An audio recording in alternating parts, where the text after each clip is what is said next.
Hi, my name is Kimberly Archuleta. This is the Awakening series, and I'm extremely honored and so thankful to have Pamela Aaralyn.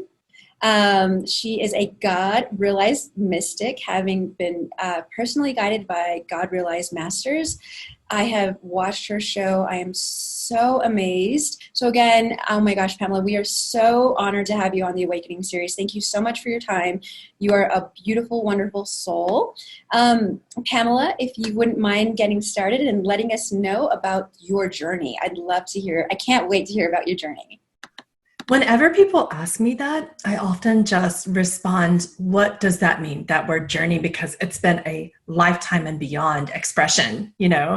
So, yeah, it was very, very interesting. So basically, I grew up in a Christian background, and, not that that was per se good or bad, but it wasn't necessarily something that was accepted, so to speak. I grew up, pretty much everyone was Southern Baptist. I grew up in a tiny rural town in South Carolina.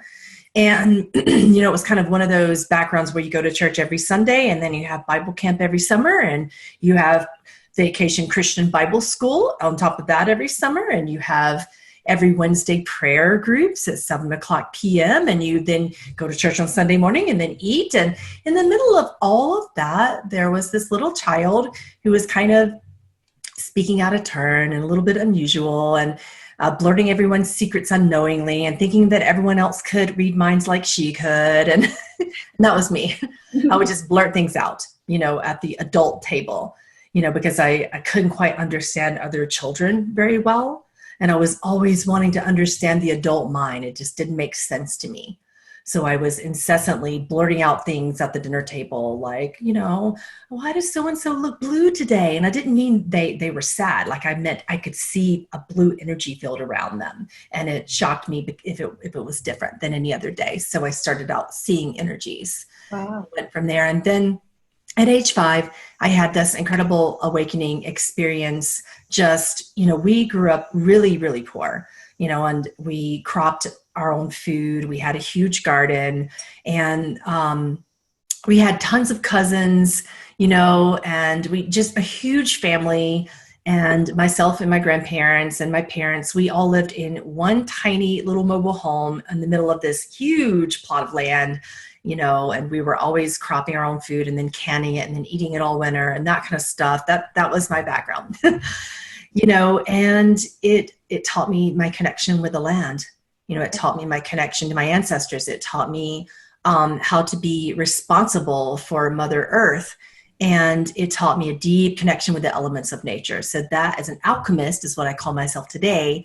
That really brings about to the whole experience of awakening, when suddenly at age 5, I'm in my bedroom and the ceiling opens up, and I woke up and I saw light, and like, what's this light? And there's this giant being standing in the doorway of the mobile home that I lived in. And my mom and my dad and my tiny little brother were 5 years apart. So he was a baby. He was in his crib, and he was up shaking the crib, going, cooing and laughing and everything and loving it. And I'm like, he's not afraid. Okay, cool. I'll walk up, and this being comes to me, just beckons me. So I went to it, and it touched me here and said, now you can see. Touch me here and said, now you can hear. Touch me here and said, now you can feel. And then here and said, now you know. So I had this knowingness to everything from this, everything about this universe and all the beings that encompass it, all the beings that guard it, all the galactic experiencing started. I started really understanding how to see through other realms, and the whole journey began there. And it just continues to get more and more fascinating by the day. Pamela, that is amazing. That is so wonderful that you were chosen to hear, see, know, feel. I mean, wow, such a young age. And how about your family? I mean, being such Christians, I get it. My parents are still very Christian. What did they like? How did your awakening unfold with that type of background? I'm sure it was kind of suppressed, or was it? I don't know. I'd say from the public school system, there was a lot of attempts at suppression. Mm. But my parents were not that way. They just wanted Good. to understand what was going on. So they were opening me up to my abilities, trying to understand it, but also trying to help me really fit in properly in a way that made me feel safe with other children, particularly because I just really didn't understand other kids my age. I was primarily just fascinated with music and sound and singing and talking to these beings. And that's what I wanted to do incessantly. I was obsessed with sound, obsessed with music, obsessed with singing, obsessed with writing. I loved writing and still do. And my parents were just so supportive of that. I really didn't feel anything other than just sort of like tone it down a little bit. They were like, tone it down a little bit at school. Understand that you're daydreaming is what we called it. And yeah, we called it that in front of teachers and pastors and other beings in a more, a different culture. It's just a culture, and I didn't fit into that culture. And my parents wanted to protect me from feeling judged and shunned and belittled and gossiped about, but yet it was happening anyway amongst my peers, So it was interesting. And then teachers tried to label me with special needs labels and things of that nature when I was daydreaming and not wanting to do classes. And my mom would be stomping down to the school angry, like, what do you mean? She told me that she's in a class with like deep special needs of people who can't even speak. Why is she in this class? And things like that. And Well, I love your parents. I love your parents for listening and not suppressing. That is amazing, because not all children get that. So that is truly a blessing. Fast forward to when you first began working in sessions with people. How old were you, and also how was it? What was it like? I can't say it was that much of a transition, except that suddenly I'm charging money for what I've been doing my whole life, which kind of shocked me because I was deeply cultured and ingrained in a system of saying, you have to do this and sit at a desk and do this and do that and, get your degree and do this and do that, and I couldn't do it. Like I went to school for music performance and only got one degree. And after that dropped out. Like I only have my bachelor's. I don't have a master's degree. I don't have a doctorate degree. I didn't go get a ton of certificates, no offense to anyone who does. Like I wish that I did in a certain way, but in a certain way, I feel really happy about understanding that my gifts are from within me and I don't need anything to back that up, So I kind of just got to the point where when I was trying to make a decision about whether to continue in a master's degree as a college student, I dropped out. Like I was studying music performance and opera, and I was double majoring also in woodwinds. I play a lot of instruments. So a lot of people know that about me, but I'm a profound musician. I love music. And it's my first love with channeling. So I dropped out because I started getting all these tonsil nodules and tonsil things, like these little cysts on my tonsils all the time. And I couldn't sing anymore. And my heart was breaking. I went into a deep depression and I couldn't sing for about 10 years. And I had no idea what I was going to do. So what most people do, I joined the corporate field. I became a residential and commercial real estate paralegal. And it was fun. And I met exactly the type of, attorneys that I worked for that were incredible and supporting of my gifts. And they thought they were fascinating. And I just couldn't hide it. Like I was the person in the copy room and in the coffee break room, like helping people with their problems. Like it started there, and my boss is like, so you got something going on. And I'm like, oh God, here we go. You're going to fire me, right? She's like, no, I'm going to hire you. So I kept my paralegal job. I was a horrible paralegal. And they all knew it, but they just loved to have me around because I could help them with their problems and I could write very good letters. And that was really the only reason why I kept a job, because the junior partner of that particular law firm in New Jersey just really loved the way I wrote letters. And my boss loved the way I could make people smile and just keep a positive energy and help people with their problems. So eventually, got married, had my first kid, and decided to go ahead and leave. And it was great. I left and they said, we're going to give you a big bonus, for, just being an incredible being. And we're going to, leave you with some money and great health insurance, and can we keep working with you? So I worked with this phenomenal group of people for, I don't know, maybe a year, just doing various things like being a nanny in their homes and helping with mediumship issues in their family. Like I got hired by one of the attorneys. She and I remained friends for a long time, and they hired me to do some work with their families and things like that. And then I just decided, well, I have this little 5-month-old baby, and I guess it's time to start offering this to people for various reasons, for obvious reasons of I want to help people, and also people keep paying me, so I may as well make it a business if people keep like tossing money at me and it supports my family. And I'm like, I love it and it's enjoyable. I had no idea that people would pay me just to do what I naturally have been doing since age 5. So if you guys like it, sure. So I created a website, and it just got bigger and bigger, and I had no idea how it was going to be accepted. And it just went like wildfire. I had no idea that was going to happen. Was that still in North Carolina? No, it was in New Jersey at that time. I had moved all the way to New Jersey, to work for this law firm, and that's where my boyfriend at the time, was. And I'm like, wow, here I am, this little 22-year-old being just trying to find my way. And what, you want to pay me for doing something that doesn't everybody do this? Yeah, that's amazing. That's profound to be able to be paid for your gifts. And the simple fact that you were helping people. And it sounds like you've been doing that since you were 5. So to continue on with that is wonderful, and get paid. So, wow. Yeah, that's always nice. That's how that journey started. That's amazing. Thank you. Thank you for that story.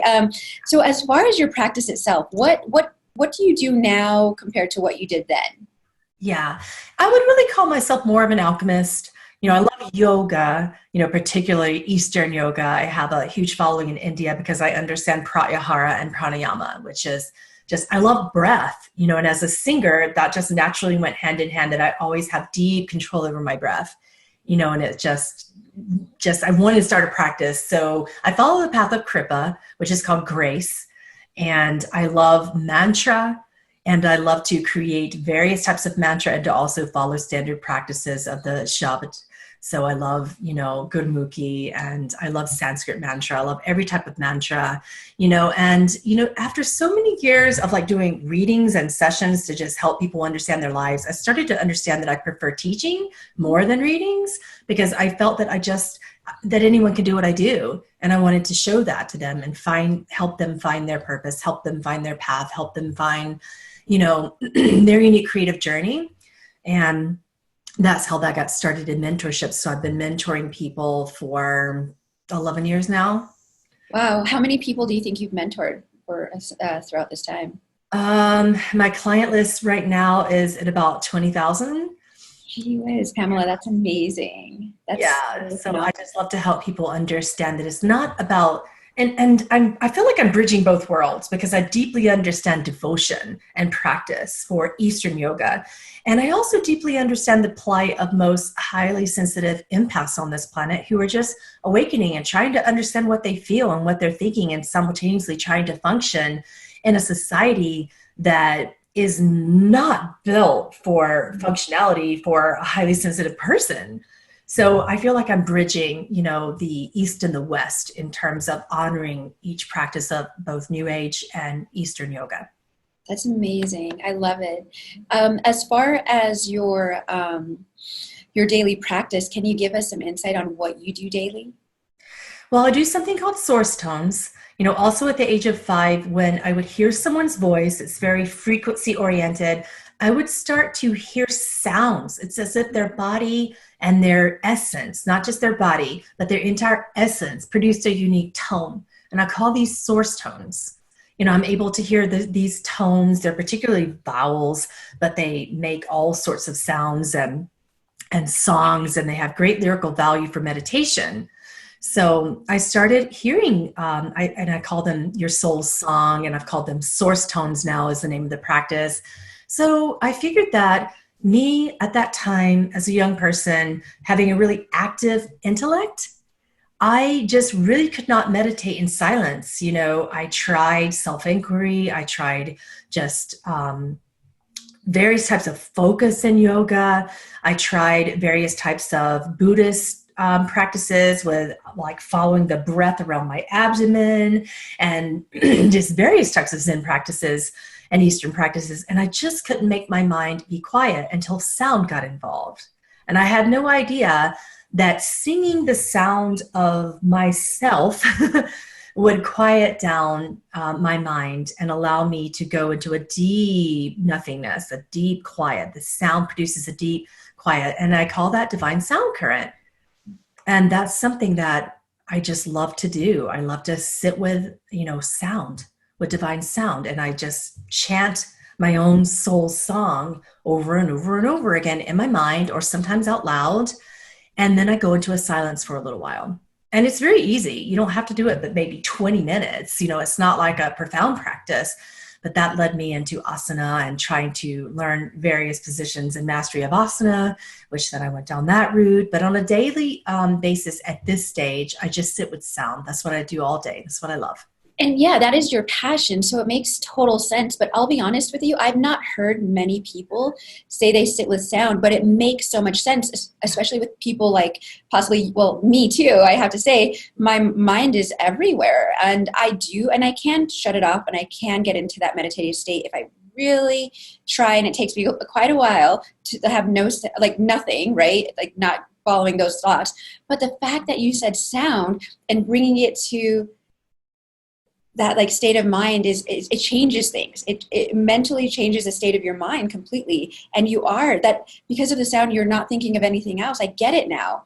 That's brilliant. I've never heard of that before, Pamela. I've never heard of that. That's amazing. So do you do that? My breath would calm down. Everything would calm down. If I was nervous about anything or experiencing any anxiety in my life or anything at all, it would just settle. Yeah, that's beautiful. Do you do that in the morning and in the evening? No.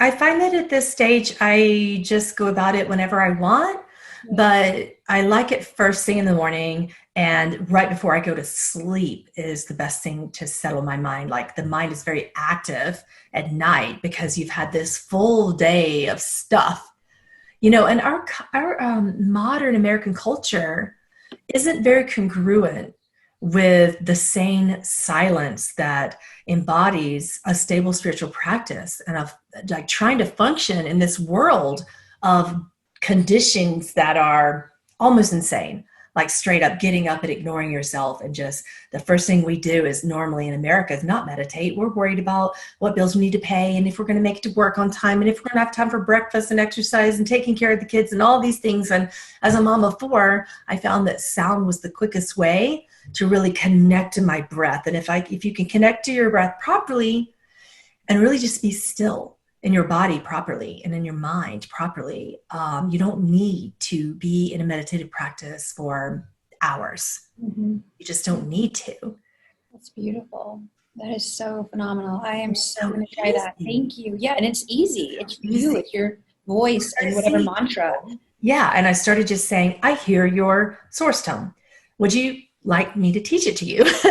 And sometimes the tones would be Sanskrit. Sometimes the tones would be Gurmukhi. Sometimes the tones would be Gaelic. Sometimes the tones would be some ancient language that I've never heard from before in some Mayan group that's dead now. Sometimes the tones would be some galactic, like I can sing Lemurian. I can sing light language and galactic languages. I can sing in Pleiadian. I can sing in other star systems. And I became very fluent with galactic language at an early age, so I can hear the sound of your essence. And there's something that they all have in common. And that's where mantra came from. Wow, that's so beautiful. That's profound. That insight is so profound. Thank you. So on that note, you do channel. Can you tell us a little bit about channeling for those of us who don't know much about it? Wow.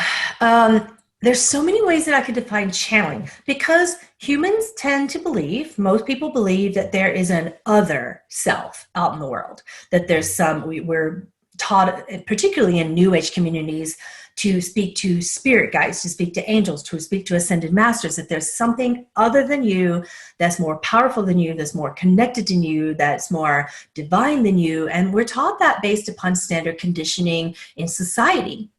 I mean, from the moment we pop out of mommy's womb, like we're crying, we're scared, and we feel alone and separated.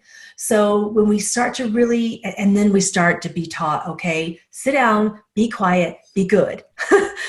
From then we're taught, okay, you got to learn an education. You got to learn that the teacher is better than you and separate than you. You got to learn to, understand separation. And we're taught this whole different system of separation from the moment we're babies, right? So for that degree of knowledge, we have channeling, because people believe that there's an other than, right? What's so interesting about channeling is I learned that too. I, along with everybody else, saw spirit guides, saw ascended masters, saw various gurus and yogis that would come to me, and their essences would come to me and call to me, right? And then eventually, once I really got it, that there was no other, they started to say, oh, by the way, I've been you the whole time. And it blew my mind. I'm like, that can't possibly be. You're a genius. You're a guru. You're a this. You're like, no, billions of people follow you. I'm not you. I'm just little old me over here learning to sing. What are you talking about? And it was exciting to me because I could see what I would say is distortions of oneness. Distortion being just like a fractal of light. If you put a dream catcher, like a sun catcher, in your window, and you watch the way that crystal turns and shimmers when the light hits it, it's very refractory. And this is how God works. It's an essence of light that just bends and moves. And all of those masters were just various fractals of God that related to my particular incarnation, and I related to their particular incarnation. Therefore, they are an essence of me, and I am an essence of them.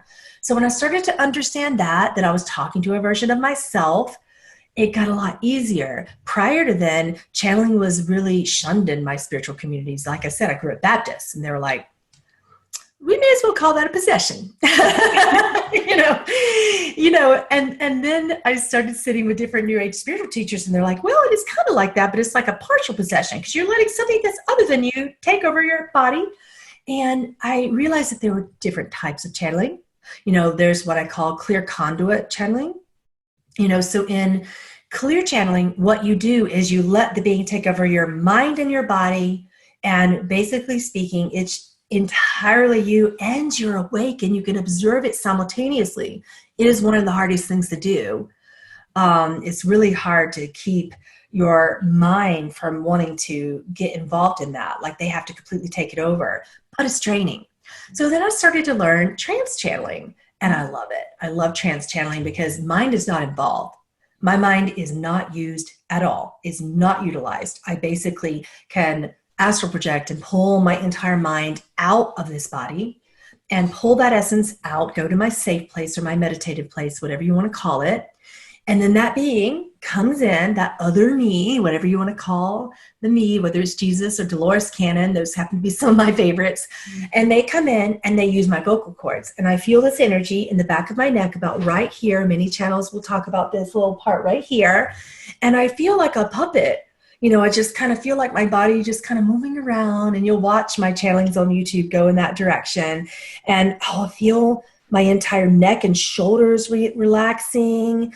And I feel just this other me coming in, if there's such thing as other, and just kind of getting to know this particular body and this unique creative expression that's pretending it's separate from the other, and that being begins to use my vocal cords and speak. And facilitators can ask it questions, ask the other me questions, et cetera, et cetera. So once I realized that they were also me, it got really easy for me to stop viewing this as like a partial possession. Like, how can something possess you if it's you? Like, it doesn't make any sense, right? So I started redefining the concept of channeling. What are you channeling? You're channeling you. You're just not aware of it yet. Thank you for restating it that way. I think there's so many thoughts behind channeling, and it is a little scary if you don't know what's going on. Yeah. For example, Baptist, Christian, you have this type of I guess it would be more like people speaking in tongues, and so people kind of like are fearful of that a little bit, or they don't want to do it, or it's almost embarrassing, or whatever the case may be. But it kind of goes back to that's all we know. I think, like, in a general sense, is maybe that's a channel and that's just scary to people. But your channeling, when I saw you on YouTube quite a few times, it's just beautiful. It's just so beautiful. Like, and the insight that comes from, I'm just like, wow, it's profound. All the information you provide. And it really isn't you, but like you said, now that you explained it that way, it is you. That's very cool. Thank you for that true, it's like a loving insight from you and from others all at once. I'm sure you've learned that from everybody that you're channeling. That's wonderful. So as far as humanity, where do you think we are? I mean, it's a very interesting time with this pandemic and whatnot, but where do you think we are as a human race in our ascension to maybe going to a different space, possibly? I don't know. Well, let me give you a couple different perspectives on that. In the perspective of oneness, we're always fully enlightened, realized beings who just haven't remembered that yet, okay? And we're playing a game that we're asleep and that we're disconnected and that we're separate. So that's kind of the oneness truth of things, okay? And an illusion in a creative environment, we are doing something that we've never done before. This is something that Dolores Cannon in particular is one of the main beings who loves to channel through me and others as well. She says she's never seen anything like this, and she is a profound teacher. Hypnotizing people for, however many 20, 30, 40 years in her time as this inexplicably profoundly wise teacher. And she's seen everything, but she's never seen anything like this before. And what this is that we are now honoring our full selves without trying to ascend or kind of evolve or go somewhere else, like that particular dream, that particular essence of ascension, where we all come together and we're like, let's get out of here. We're not really doing that. That dream is just not really helpful anymore, that particular type of ascension. So what I hear from all these beings who work through me, as me, with me, whatever you want to call it, they say that it is 7 levels of experiencing based upon 7 original archetypes or essences that were on this planet that we call the ancients, our ancestors, if you will. And, Native Americans and Aboriginals and natives of all types that were indigenous beings on this planet for not thousands of years, but millions of years, have a story. And their story is our story. And we're starting to remember our stories, and we're starting to remember a more simple way. This is a part of like what's going on right now. That's a part of that's about right now with COVID-19. We're kind of in I don't want to call it a timeout, but a time in, so that we can go within and deeply remember who we are. So there's 7 different ways to go about ascension or realization or the shift. People are calling it that. People are calling it an event. Whatever it is we want to call it, there's 7 different ways, and we're all trying to creatively be in those ways. And some people are fighting and it's my way, no, it's this way. And some people are like, oh my gosh, I honor your way. And we're each having, a unique individual ascension experience. And if I had to label it, there are many other times that I've been incarnated on this planet and my reincarnation experiences, where I would say we went from like babies, 100,000 years ago, we were babies. 75,000 years ago, I would say we would be toddlers. 25,000 years ago, I'd say we would be kind of kids, 7 to preteen. And now I'd say we're like early teenage years, if we have to give this we're kind of like, we're really getting the grasp of things, but we think we know it all. We're all like, it's my way, man. It's this way. So we're there, but not. I love this. I love it. I love it. It is an interesting time, and it is beautiful. And the fact that we have this time to go within, like you said, is so helpful. I've actually had a few friends call me and say, I'm no longer distracted. Like, I know you're doing these series. I'm going to start watching them, and something happened. I'm no longer going to work. I'm not thinking of the 100 million things that I have to do while I'm at work. I'm by myself, and yeah, I've watched some TV, but I'd rather not. I want to know more about myself. I'm like, oh, this is so exciting. I mean, this is just not one person, but multiple. And I'm like, okay, well, you can listen to this person and this person and this person and read this book and that book. And here you go. Have at it. Be a sponge. See where you are after that. Let's talk. And so it's really exciting. You're right. It's a time of some people, like you said, going within and finding themselves, remembering. Yeah. It's very cool. Very cool. So as far as your mentorship, what do people need to know, before going in, and then also some insight after they leave the session, if you can give us some insight on that? Yeah, well, there's a couple different ways that I mentor people. I do group mentorships on Patreon, so you can find me there with just hundreds of people. And we do beautiful things. We do satsangs, we sit together and we do, energy sharings, and we do what I call the spiritual bonfire, where we each talk about our spiritual development, very, very personal. That's a very personal experience. We do satsangs where we answer spiritual questions and we go deeper. We dive very deeply into various topics of spiritual development. So there's that. We do channelings where people can be interactive, and we do live Q&As. We do so many things to get people involved with themselves, not just me, but I'm just a reflection to get them involved with themselves and each other. So we do that. And then I work with people one-on-one, which is kind of what I do best, but those types of workings are phasing out so that I can have time to finish up a really long sacred text.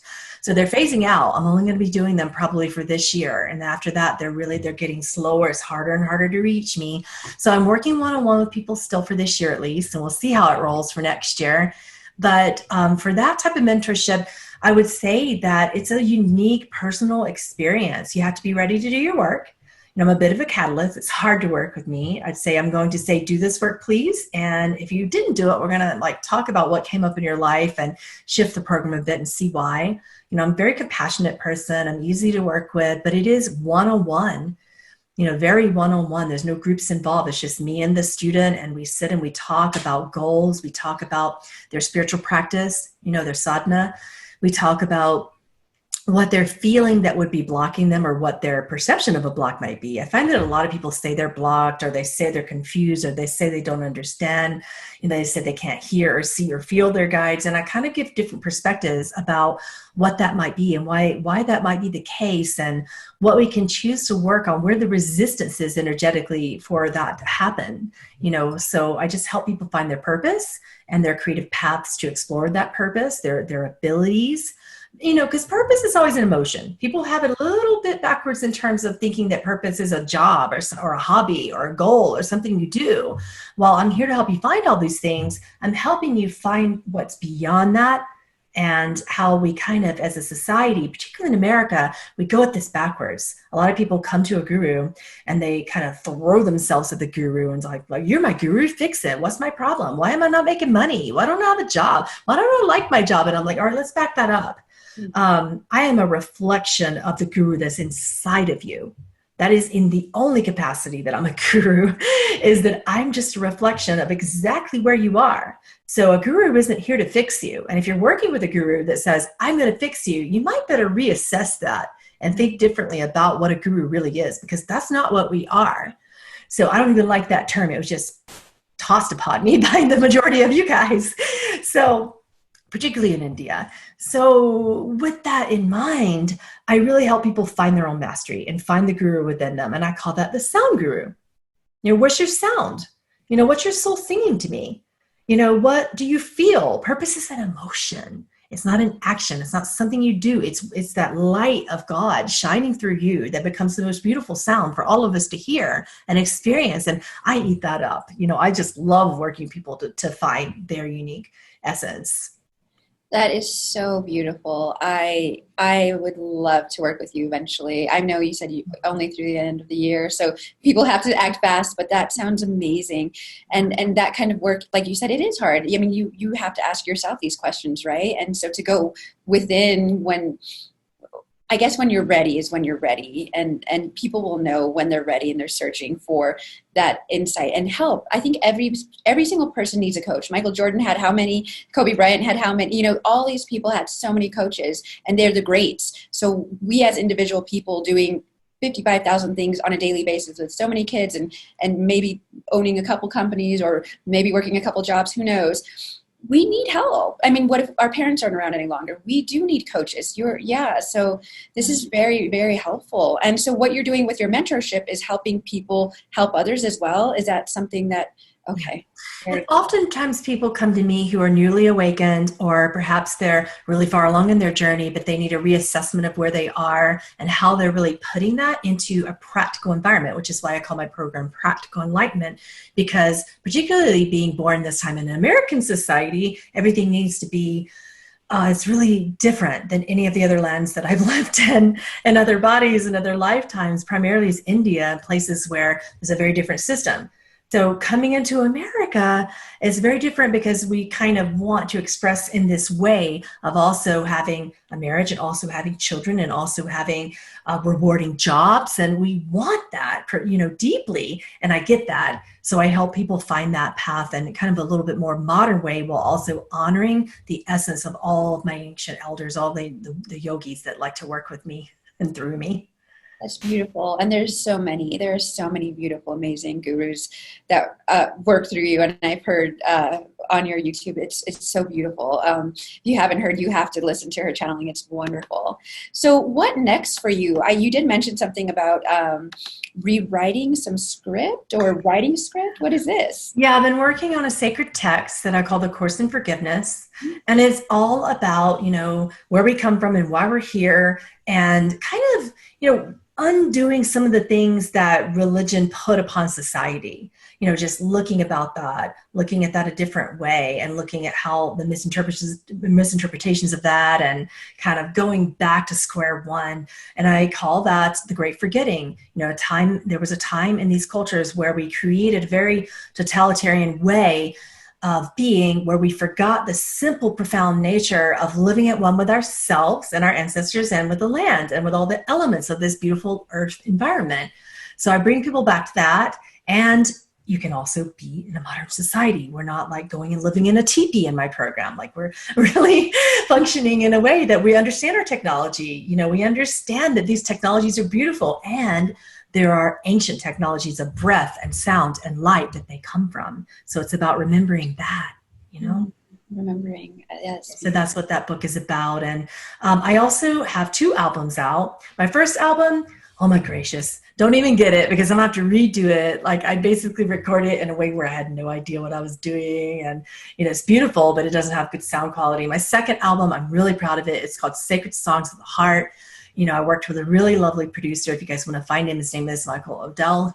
He's amazing.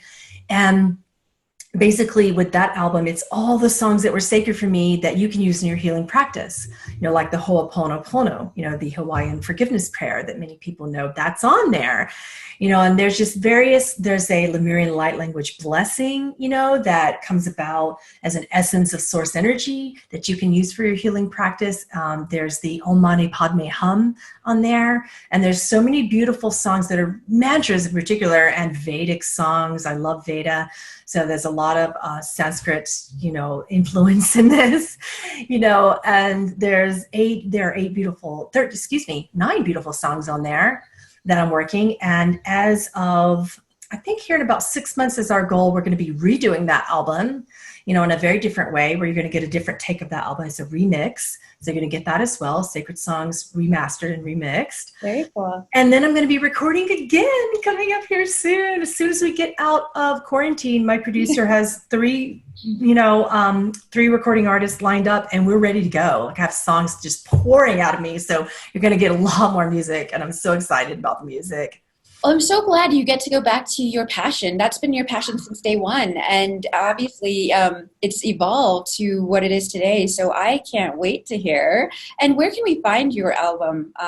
Is it everywhere? Really? iTunes, Spotify, Pandora, Bandcamp, anywhere, everywhere you can find it. We have it. If you want a CD, you have to go to Amazon. You can get it anywhere. Very cool. Thank you. So where can we find you? Where are you? Are you on all social medias? And if so, can you give us the information for that? Yeah, you can search me on YouTube at Pamela Aaralyn. Same for Instagram. My IG is Pamela Aaralyn. You can find me on Facebook. I have a Facebook group. If you search Pamela Aaralyn Official Spiritual Community.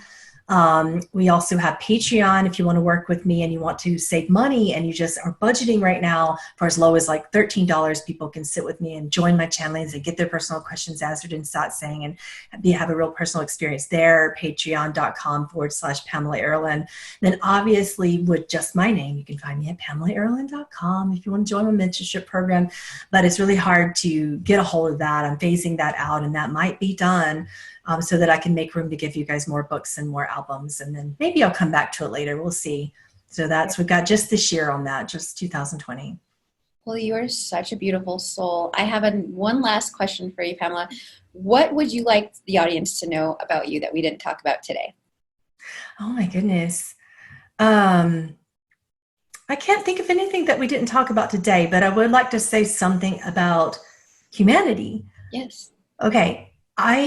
If I could just say anything right now, I need you to slow down and just breathe. Just take this time in our society to go within and it's a reset. It's a beautiful gift to go within and to have this time to not worry about anything and to just reset right now. Just find out where you are in all this, because this is a time where when obviously as a society, what we were doing is no longer working. How is it no longer working for you and your family? And what do you want to shift? I love that. Thank you. We all need to take a moment. You're right. And reset. What is that reset? We are making ourselves reset. This is it. This is it right here. And when has this happened ever? Wow. Yeah. Thank you so much, Pamela. You are an amazing goddess. I am so thankful for you and very honored to have you on the series. I can't wait to speak with you again, hopefully maybe in person. Thank you. I love your work. I love what you're doing. Keep going. You're awesome. Thank you so much. Take care. God bless. Later.